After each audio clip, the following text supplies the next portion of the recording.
कक्षा 12वीं की स्टूडेंट फाइनली आपका विषय यहाँ पे हिंदी का वार्षिक परीक्षा 2025 पे लेके आ चुके हैं। आप लोग बहुत सारे यहाँ पर कमेंट डाल रहे थे कि हिंदी विषय पे लाओ, तो फाइनली आपके पे आ चुका। और साथ ही आपके इस पेपर का यहाँ पर जरूर तैयार करना, आप अच्छे अंक ला सकते हैं हिंदी विषय के पेपर में। ठीक है, आप यहाँ पर देख लीजिए मार्क्स 80 अंक रहेगा। टाइम आपका 3 घंटे रहने वाला, टोटल क्वेश्चन आपके 23 रहने वाले। ठीक है, और आपके यहाँ पर निर्देश आते तो आप निर्देश यहाँ पढ़ लीजिएगा। ठीक है, सही प्रश्न पत्र ठीक है अनिवार्य है, तो आप यहाँ पर देख लीजिए आपके निर्देश आते तो आप निर्देश पढ़ सकते हैं। अब चलिए जो आपका पेपर है वो हम यहाँ पर देख लेते हैं। तो पहले तो आपके आते सही विकल्प चुनकर लिखिए। ठीक है, आपके 6 नंबर के रहने वाले सही विकल्प। ठीक है, तो आपको थोड़ा यहाँ पर जूम करके दिखाते हैं। आप यहाँ पर एक सही विकल्प का चयन करके लिखिए। ठीक है, तो पहला आता है हिंदी पद्य साहित्य को बांटा गया है, तो आपका यह आता 4 कालों में, बात 5 कालों में, और साथ आपका 3 कालों में, दाता 6 कालों में। तो यहाँ पर हिंदी पद्य साहित्य को बांटा गया है 4 कालों में। फिर आपका दूसरा आता दिन जल्दी ढलता है, कविता में कभी हताश व दुखी क्यों है, तो आपका आता आर्थिक हानिकरण, बाता अपराधीकरण, और साता परिवार से बिछोड़ने के कारण, और दाता इनमें से कोई नहीं।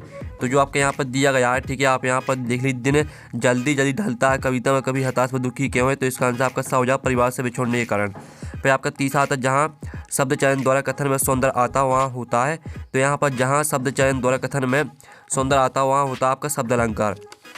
और फिर आपका आता है चौथा बजाय का जादू चढ़ने का अर्थ है, तो आपका आता आकर्षक वस्तुएं, बाता उपहार की वस्तुएं, साता उधार की वस्तुएं, दाता घर की वस्तुएं। तो यहाँ पर बजाय का जादू चढ़ने का अर्थ है आकर्षक वस्तुएं। फिर आपका आता पाँचवा जिस वाक्य में एक ही संज्ञा और एक ही क्रिया का प्रयोग होता है उसे कहते हैं, तो इसका आपका ऑप्शन आता सरल वाक्य, बाता संयुक्त वाक्य, और सात आपका मिश्र वाक्य, और दाता इनमें से कोई नहीं। तो यहाँ पर जिस वाक्य में एक ही संज्ञा और एक ही क्रिया का प्रयोग होता है उसे कहते हैं सरल वाक्य। ठीक है, फिर आपका 6वां आता है यशोधर बाबू अपना आदर्श मानते थे, तो यहाँ पर यशोधर बाबू अपना आदर्श किसे मानते थे आपको यह बताना है। तो आता अपने साली को, बाता अपनी पत्नी को, और साता भूषण को, दाता किसंदा को। तो यहाँ पर यशोधर बाबू अपना आदर्श मानते थे किसंदा को। ठीक है, किसंदा को आपका यहाँ पर राइट आंसर रहेगा। तो इस तरह से जो आपके सही विकल्प हैं वो कंप्लीट हो जाते हैं। आपने अच्छे से याद कर लिए होंगे। आप प्रश्न 2 आता रिक्त स्थान की पूर्ति कर लिखी, जो कि आपके 6 नंबर के रहेंगे। तो पहला था बादल राग कविता में सुखों को डॉट बताया गया है, तो यहाँ पर बादल राग कविता में सुखों को अस्थिर बताया गया है। फिर दूसरा आता भक्ति काल की प्रेमवागी शाखा की प्रमुख कवि डॉट है, तो भक्ति काल की प्रेमवागी शाखा की प्रमुख कवि आपके जायसी है। जायसी आपका राइट आंसर रहेगा। फिर जो तीसरा आपका आता भक्तिन और मेरे बीच में डॉट का संबंध है, तो भक्तिन और मेरे बीच में सेवक स्वामी का संबंध है। फिर आपका यहाँ पर तीसरा आता संचारी भाव की संख्या डॉट मानी गई है, तो यहाँ पर संचारी भाव की संख्या आपकी 33 मानी गई है। और जो आपके यहाँ पर दिया गया 5वां उल्टा प्राइवेट शैली को डॉट हिस्सों में बांटा जाता है, तो यहाँ पर उल्टा प्राइवेट शैली को 3 हिस्सों में बांटा जाता है। ठीक है, फिर आपका 6वां आता वह शब्द जो क्षेत्र विशेष में बोले जाते हैं डॉट कहलाते हैं, तो यहाँ पर वह शब्द जो क्षेत्र विशेष में बोले जाते हैं आपके क्षेत्रीय शब्द कहलाते हैं। ठीक है, तो इस तरह से जो आपके रिक्त स्थान वो कंप्लीट हो जाते हैं। आप प्रश्न 3 आता है सही जोड़ी का मिलान कर लिखी, जो कि 7 नंबर की रहने वाली है। स्तंभ आववा में आपकी दी सही जोड़ी, पहले थी कविता के बहाने, तो इसको आपको कुंवर नारायण से मैच कर देना है। दूसरी आती महाकाव्य, तो इसको आपको कामायनी से मैच कर देना है। तीसरी आती भक्ति, तो इसको आपको महादेवी वर्मा से मैच कर देना है। चौथी आती अर्थ के आधार वाक्य के प्रकार, तो इसको आपको 8 से मैच कर देना है। और 5वीं आती जूझ, तो जूझ को आपको डॉक्टर आनंद यादव से मैच कर देना है 5वीं। और जो 6वीं थी कहानी का केंद्र बिंदु, तो कहानी का केंद्र बिंदु होता है आपका कथानक, और भाव विस्तार को आपको पलवन से मैच कर देना है। ठीक है, तो इस तरह से जो आपकी सही जोड़ी वो कंप्लीट हो जाती है। साथ ही हमने यहाँ पर नंबर लिख दिए कौन में आपको कौन सी मैच करनी है, तो आप यहाँ पर देख लीजिएगा। ठीक है, और इसका स्क्रीनशॉट भी आप ले सकते हैं। आप प्रश्न 4 आता है निम्नलिखित प्रश्नों के उत्तर एक शब्द वाक्य में लिखी, जो कि आपके 7 नंबर के रहेंगे। तो पहला था सिर के बच्चे का असल नाम क्या था, तो यहाँ पर सिर के बच्चे का असल नाम था चांद सिंह। ठीक है, चांद सिंह आपका यहाँ पर राइट आंसर हो जाएगा। और जो आपका यहाँ पर दिया विस्तृत कलेवर वाले काव्य को क्या कहते हैं, तो विस्तृत कलेवर वाले काव्य को कहते हैं महाकाव्य। ठीक है, आपका दूसरे का आंसर हो जाएगा महाकाव्य। और जो आपका यहाँ पर दिया गया है दूरदर्शन वाले कैमरे के सामने बैठे अपाहिज से बार बार प्रश्न क्यों पूछते हैं, तो यहाँ पर दूरदर्शन वाले कैमरे के सामने बैठे अपाहिज से बार बार प्रश्न इसलिए पूछते ताकि वह रो पड़े। ठीक है, आप यहाँ पर देख लीजिए ताकि वह रो पड़े। ठीक है, ये आपका यहाँ पर आंसर हो जाएगा। और जो आपके यहाँ पर दिए तकनीकी शब्द अंग्रेजी के किस शब्द का हिंदी पर्याय है, तो यहाँ पर तकनीकी शब्द अंग्रेजी के टेक्निकल। ठीक है, आप यहाँ पर दिए टेक्निकल, ये आपका यहाँ पर आंसर हो जाएगा। ठीक है, और जो आपके यहाँ पर दिया गया है पुनरुक्त शब्द युग्म के 2 उदाहरण लिखिए।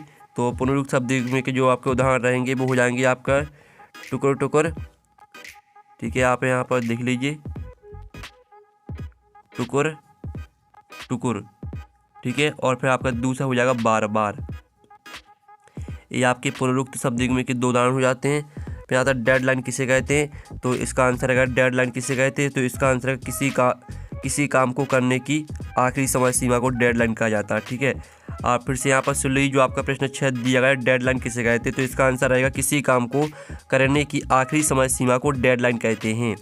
फिर आपका 7वां था गागर में सागर भरने का क्या अर्थ है, तो गागर में सागर भरने का अर्थ होता है थोड़े से बहुत अधिक कहना, ठीक है, थोड़े से बहुत अधिक कहना, ठीक है, थोड़े से बहुत अधिक कहना। ये आपका यहाँ पर आंसर हो जाएगा 7वें का, ठीक है। अब चलिए प्रश्न 5 आता है, सत्ता सत्य का चयन करके लिखिए, जो कि आपके 6 नंबर के रहेंगे। तो पहला था प्रवासी की डायरी बच्चन की आत्मकथा है, तो पहला आपका असत्य हो जाएगा। फिर जो आपका यहाँ पर दूसरा आता है, खरीदने की शक्ति कोई लेखक ने परचेजिंग पावर कहा है, तो आपका यहाँ पर यह सत्य रहने वाला है। और जो आपका यहाँ पर ये कला अच्छा अभ्यास बराबर का अर्थशास्त्र होना है, तो आपका यह सत्य हो जाएगा। और जो आपका यहाँ पर आता है जूझ कहानी गोदन उपन्यास का अंश है, तो यहाँ पर जो दिया गया आपका जूझ कहानी गोदन उपन्यास का अंश है, तो आपका बिल्कुल सत्य रहने वाला है। और जो आपका यहाँ पर दिया मनोहर श्याम जोशी को साहित्य अकादमी पुरस्कार से सम्मानित किया गया है, तो आपका बिल्कुल यहाँ पर सत्य रहने वाला है। और जो आपका यहाँ पर ये संधि अलंकार के प्रयोग से अंत तक संशय बना रहता है, तो आपका यही सत्य हो जाएगा, ठीक है। और ये आपका असत्य रहने वाला है तीसरा, ठीक है। कला अक्षर भैंस और का अर्थशास्त्र होना, ये आपका असत्य रहेगा।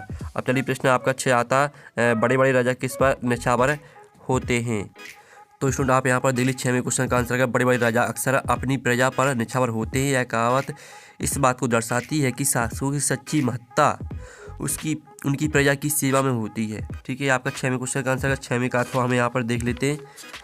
तो आपका यहाँ पर 6वें का अथवा आता है, जिसमें आप यहाँ पर देख लीजिए, दिशाओं को मृदंग की तरह बजाने से क्या तात्पर्य है, ठीक है। तो जो इसका आंसर है वो हम यहाँ पर देख लेते हैं, 7वें यानी 6वें का अथवा का आंसर। तो आप यहाँ पर देख लीजिए, आपका 6वें का अथवा का आंसर, दिशाओं को मृदंग की तरह बजाते हुए, अर्थात वातावरण संगीत का निर्माण करने का प्रयास करना। इस तरह से पूरा आपको सूरज के समान आते हैं, यहाँ तक याद कर लेना है। फिर जो आपके यहाँ पर दिया गया है, नई कविता की 2 विशेषताएँ प्रवृत्तियाँ लिखिए। तो चलिए आप यहाँ पर देख लीजिए, आपकी नई कविता की 2 विशेषताएँ, आपकी यहाँ पर 3 विशेषताएँ दी गई हैं, तो यहाँ से आपको 2 विशेषता याद कर लेनी है। फिर जो आपके यहाँ पर दिया गया प्रयोगवाद की कोई 2 विशेषताएँ प्रवृत्तियाँ लिखिए। तो चलिए हम यहाँ पर प्रयोगवाद की आपकी यहाँ पर 2 विशेषताएँ देख लेते हैं, नवीन उपमानों का प्रयोग और प्रेम भावनाओं का खुला चित्रण, ठीक है। आपका यहाँ पर आंसर हो जाता है 7वें का अथवा का। और फिर आपका 8वां क्वेश्चन आता है, जिसमें आपका यहाँ पर दिया परचेजिंग पावर से लेखक का क्या आशा है, तो इसका जो आंसर है वो हम यहाँ पर देख लेते हैं। तो आप यहाँ पर देख लीजिए, परचेजिंग पावर से अभिप्राय क्रय शक्ति अर्थात किसी इच्छित वस्तु खरीदने की क्षमता, परचेजिंग पावर का सकारात्मक उपयोग करने वाले, ठीक है, आधिकारिक वस्तुएं सामाजिक विकास हेतु खरीदी जानी चाहिए, ठीक है। आपका 8वें का आंसर हो जाता है। फिर स्टूडेंट जो आपके यहाँ पर ये सीरीज को काली अवधूत क्यों कहा गया है, तो इसका आंसर आप यहाँ पर देख लीजिए, ये आपका 8वें का अथवा का आंसर। दुबे जी ने सीरीज को काली अवधूत सन्यासी कहा, कारण जिस प्रकार अवधूत सांसारिक बंधनों से ऊपर उठकर अजयता का मंत्र देता है। इस तरह से पूरा आपको यहाँ पर कालजयी अवधूत माना है, यहाँ तक याद कर लेना है। फिर जो आपका यहाँ पर 9वां क्वेश्चन दिया गया है, ठीक है, रेखा चित्र और संस्मरण में कोई 2 अंतर लिखिए। तो आप यहाँ पर देख लीजिए, ये आपका संस्मरण और रेखा चित्र में यहाँ पर 2 अंतर दिया गया है, तो इनको आपको याद कर लेना, ठीक है। आपका 9वें का आंसर हो जाता है। फिर जो आपका यहाँ पर 9वें का अथवा दिया गया, जीवनी आत्मकथा में कोई 2 अंतर लिखिए। तो ये आपका जीवनी और आत्मकथा में 2 अंतर दिया गया, ठीक है। आत्मकथा स्वयं के द्वारा लिखी जाती है, जीवनी किसी दूसरे के द्वारा लिखी जाती है। आत्मकथा में लेखक अपनी स्वयं की कथा लिखता है, जीवनी किसी, ठीक है, जीवनी किसी आप यहाँ पर देख लीजिए, जीवनी किसी महापुरुष के जीवन पर आधारित होती है। फिर आपका यहाँ पर 10वां क्वेश्चन देख लेते हैं। 10वां क्वेश्चन आपका आता है संधि अलंकार की परिभाषा, उदाहरण सहित लिखिए। तो ये आपके यहाँ पर संधि अलंकार की परिभाषा, ठीक है, और साथ ही इसका उदाहरण भी दिया गया। ये आपका 10वें क्वेश्चन का आंसर यहाँ पर हो जाता है, इसका आप स्क्रीनशॉट ले लीजिएगा। फिर जो आपका यहाँ पर 10वें का अथवा दिया गया, भ्रांतिमय अलंकार की परिभाषा, उदाहरण सहित लिखिए। तो आप यहाँ पर देख लीजिए, जब उपमेय में उपमान के होने का भ्रम हो जाता है, तब वहाँ पर भ्रांतिमय अलंकार होता है, और साथ ही इसका उदाहरण भी देख लीजिए, ठीक है। ये आपका 10वें का अथवा का आंसर। फिर आपका 11वां क्वेश्चन आता है, दोहा छंद की परिभाषा उदाहरण से लिखिए। तो चलिए हम यहाँ पर दोहा छंद की परिभाषा देख लेते हैं। ये आपका यहाँ पर दोहा छंद की परिभाषा दी है, ठीक है, और साथ ही इसका उदाहरण भी देख लीजिए, ठीक है। आपका 11वें क्वेश्चन का आंसर हो जाता है। यह वार्णिक छंद है, इसमें 4 चरण होते हैं, प्रत्येक चरण में वर्ण संख्या समान होती है, प्रत्येक चरण में 31 वर्ण होते हैं, 16-15 वर्णों पर ऐति होती है, प्रत्येक चरण का अंतिम वर्ण गुरु होता है, ठीक है, और इसका उदाहरण भी आप यहाँ पर देख लीजिए। फिर जो आपका 11वें का अथवा आता है लक्षणा शब्दशक्ति की परिभाषा उदाहरण से लिखिए। तो आप यहाँ पर देख लीजिए, जब किसी शब्द का अभिधा के द्वारा मुख्यार्थ का बोध ना हो तब उस शब्द के अर्थ का बोध करने वाली शक्ति को लक्षणा शब्दशक्ति कहते हैं। साथ ही इसका उदाहरण देख लीजिए। महाराणा प्रताप मेवाड़ के सिंह थे, रामू तो गदा है, ठीक है, आपका 11वें का अथवा का आंसर। और जो आपके यहाँ पर दिया गया 12वां, राजभाषा और राष्ट्रभाषा में कोई 2 अंतर लिखिए, ठीक है। तो ये आपका यहाँ पर राजभाषा और राष्ट्रभाषा में आपके अंतर दिए गए, आपके 5 अंतर दिए गए, तो यहाँ से आपको कोई 2 अंतर याद कर लेना है। फिर जो आपके यहाँ पर दिया 12वें का अथवा अर्थ के आधार वाक्य के प्रकार लिखिए। तो आप यहाँ पर देख लीजिए अर्थ के आधार पर वाक्य के प्रकार, ठीक है, विधानवाचक वाक्य, निषेधवाचक वाक्य, आज्ञावाचक वाक्य, विस्मयादि बोधक वाक्य, संकेतवाचक वाक्य, संदेहवाचक वाक्य और प्रश्नवाचक वाक्य, इच्छावाचक वाक्य, ठीक है। ये आपका 12वें का अथवा का आंसर हो जाता है। और जो आपके यहाँ पर 13वां दिया गया क्षेत्रीय शब्द किसे कहते हैं, उदाहरण से लिखिए, ठीक है। तो आप यहाँ पर वह शब्द जो क्षेत्र विशेष में बोले जाते हैं क्षेत्रीय शब्द कहलाते हैं, जैसे चूहा, आडू, थैला, ठीक है। आपका 13वें क्वेश्चन का आंसर हो जाता है। मैं 13वें का अथवा आता है निपात की परिभाषा उदाहरण से लिखिए। तो आप यहाँ पर दिव्य अव्यय जो किसी शब्द या पद के बाद लगाकर उसके अर्थ में विशेष बल देते हैं निपात कहलाते हैं, जैसे रमेश केवल पढ़ रहा है, इस तरह से इसका उदाहरण भी हो जाएगा। ये आपका 13वें के अथवा का आंसर, ठीक है। फिर जो आपका यहाँ पर दिया गया है 14वां क्वेश्चन, इंटरनेट पत्रकारिता क्या है। तो आप यहाँ पर देख लीजिए, आपके यहाँ पर दिया है इंटरनेट के द्वारा की जाने वाली पत्रकारिता इंटरनेट पत्रकारिता कहलाती है। इस तरह से पूरा आपका फाइलें खंगाल सकते हैं, यहाँ तक याद कर लेना है। फिर आपका जो यहाँ पर दिया गया आपका 14वें का अथवा बिंब में क्या उदाहरण के माध्यम से लिखी, तो इसका आंसर आप खुद कर लीजिएगा। फिर 15वां आता है ईश्वर बाबू के चरित्र की कोई 2 विशेषताएँ लिखना है आपको। तो आप यहाँ पर देख लीजिए ईश्वर बाबू के चरित्र की विशेषताएँ दी गई हैं, आपकी 3 विशेषताएँ दी गई हैं, ठीक है। तो यहाँ से आपको 2 विशेषता याद कर लेनी है। अब चलिए आपका 15वें का यहाँ पर अथवा देख लेते हैं। तो 15वें का आपका अथवा आता है जूझ कहानी के प्रमुख पात्र की आपको 2 विशेषताएँ लिखनी है। तो आप यहाँ पर देख लीजिए आपकी जूझ कहानी के प्रमुख पात्र की विशेषताएँ, ठीक है। जूझ कहानी में मुख्यतः 3 पात्र लेखक और दत्ताजी राव और शिक्षक और श्री सुधर गेकर ने कहानी में महत्वपूर्ण भूमिका निभाई है। इस तरह से पूरा आपका सफलता प्राप्त की, यहाँ तक याद कर लेना। ये आपका 15वें का अथवा का आंसर यहाँ पर हो जाता है, ठीक है। अब स्टूडेंट आपका 16वां क्वेश्चन यहाँ पर आता है तुलसीदास अथवा हरिवंश राय बच्चन का काव्यगत परिचय निम्नलिखित बिंदुओं के आधार पर लिखिए। 2 रचना लिखना है आपको, भापा खिलापा साहित्य में स्थान लिखना है। तो हम यहाँ पर तुलसीदास पर देख लेते हैं, ठीक है।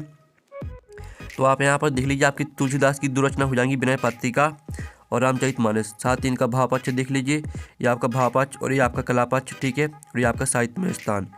और जो आपका यहाँ पर दिया गया महादेव वर्मा अथवा जिनेंद्र कुमार का साहित्यिक परिचय निम्नलिखित बिंदुओं के आधार पर लिखिए। आपको 2 रचनाएं लिखनी है, भाषा सही लिखनी है, साहित्य में स्थान, ठीक है। तो आप यहाँ पर देख लीजिए आपकी महादेव वर्मा की आपकी 2 रचनाएं दी हैं, निहार नीरजा, दीक्षिका और सयाग गीत, ठीक है। तो इनमें से आपको 2 रचना याद कर लेनी है, साथ ही इनका, ठीक है। आप यहाँ पर देख लीजिए आपका भावपक्ष कलापक्ष यानी भाषा शैली और साहित्य में स्थान, ठीक है, आपका 17वें क्वेश्चन का आंसर। अब आपका यहाँ पर 18वां आता भावपालन कीजिए, जरा और मृत्यु दोनों ही जगत की प्रमाणिक सत्य है, ठीक है। तो आप यहाँ पर देख लीजिए जरा और मृत्यु दोनों ही जगत के अति परिचित और अति प्रमाणिक सत्य। इस वाक्य पर मेरे भाव यह है कि जरा का अर्थ होता है वृद्धावस्था, जहाँ और मृत्यु ये दोनों ही संसार की कड़वी सत्य। इस तरह से पूरा आपको मृत्यु निश्चित होती है, यहाँ तक याद कर लीजिएगा। फिर जो आपके यहाँ पर दिया गया है इसका अथवा देख लीजिए, वार्षिक परीक्षा की तैयारी के संदर्भ में आपके और आपके पिताजी के बीच की संवाद को लिखिए। फिर आपको 19वां क्वेश्चन आता है निम्नलिखित आपरित पद्यांश को पढ़कर नीचे लिखे प्रश्नों का उत्तर लिखिए। गगन गगन तेरा यश फहरा, पवन पवन तेरा बैल गहरा, ठीक है। इसके 3 प्रश्न आते हैं, 3 प्रश्न का आंसर आपको इसी पद्यांश से मिल जाएंगे, इसको आंसर आपको खुद करना है। फिर इसका अथवा आता है जो कि आपका आपरित गद्यांश दिया गया, ठीक है, ये आपका पद्यांश दिया गया था और ये आपका गद्यांश दिया गया। उपयुक्त गद्यांश का शीर्षक लिखिए। तो इसके जो 3 प्रश्न दिए हैं, तीनों प्रश्न का आंसर आपको इसी मिल जाएंगे, इसको ध्यान से पढ़ लीजिएगा, स्क्रीनशॉट ले लीजिए। अब 20वां क्वेश्चन आता है निम्नलिखित पद्यांश की संदर्भ प्रसंग से व्याख्या लिखिए। मैं स्नेह सुरा का पान किया करता हूँ और, ठीक है, मैं कभी न जग का ध्यान किया करता हूँ, इस तरह से दिया गया। तो इसकी हम संदर्भ प्रसंग व्याख्या देख लेते हैं। तो ये आपका संदर्भ दिया गया, ठीक है, और ये आपका प्रसंग दिया गया है, ठीक है। इसका स्क्रीनशॉट ले लीजिए और साथ ही आपकी व्याख्या यहाँ पर दी गई है, ठीक है। तो एक साथ आप यहाँ पर पूरा स्क्रीनशॉट ले सकते हैं, आपका 20वें क्वेश्चन का यहाँ पर आंसर हो जाता है। फिर आपका यहाँ पर देख लेते हैं 20वें का अथवा, ठीक है। 20वें का अथवा आपका यहाँ पर आता है धूत कहो अवधूत का हो, राजपूत का हो, जोलाह का हो, कोंग। तो इसका आंसर आप खुद कर लीजिएगा। फिर 21वां आता है निम्नलिखित गद्यांश की संदर्भ प्रसंग सहित व्याख्या लिखनी है आपको। भक्ति और मेरे बीच में सेवक स्वामी के संबंध है, ठीक है। इसका हम यहाँ पर संदर्भ प्रसंग व्याख्या देख लेते हैं। तो ये आपका संदर्भ दिया गया है, प्रसंग देख लीजिए, ठीक है। और ये आपकी व्याख्या, ठीक है। ये आपके 21वें क्वेश्चन का यहाँ पर आंसर हो जाता है। फिर जो आपका 22वां क्वेश्चन दिया गया है, अपने विद्यालय के प्राचार्य महोदय को शाला शुल्क से मुक्ति हेतु आवेदन पत्र लिखिए। तो हम यहाँ पर 22वें क्वेश्चन का आंसर देख लेते हैं। तो आप यहाँ पर देख लीजिए आपका 22वें क्वेश्चन का आंसर, ठीक है। शाला शुल्क माफ करवाने हेतु, ये आपका विषय हो जाएगा, पूरा आपको याद कर लेना। ये आपका 22वें क्वेश्चन का आंसर। और जो 23वां क्वेश्चन जिसमें आपको निबंध लिखना है, तो इसका आंसर आप खुद कर लीजिएगा। और इस तरह से जो आपका पेपर है वो कंप्लीट हो जाता है हिंदी विषय का। और पेपर का PDF डाउनलोड करना चाहते हैं तो लिंक वीडियो के डिस्क्रिप्शन में दी गई है, तो आप वहाँ से पेपर का PDF भी डाउनलोड कर सकते हैं। तो हम नेक्स्ट वीडियो में, थैंक्स फॉर वॉचिंग।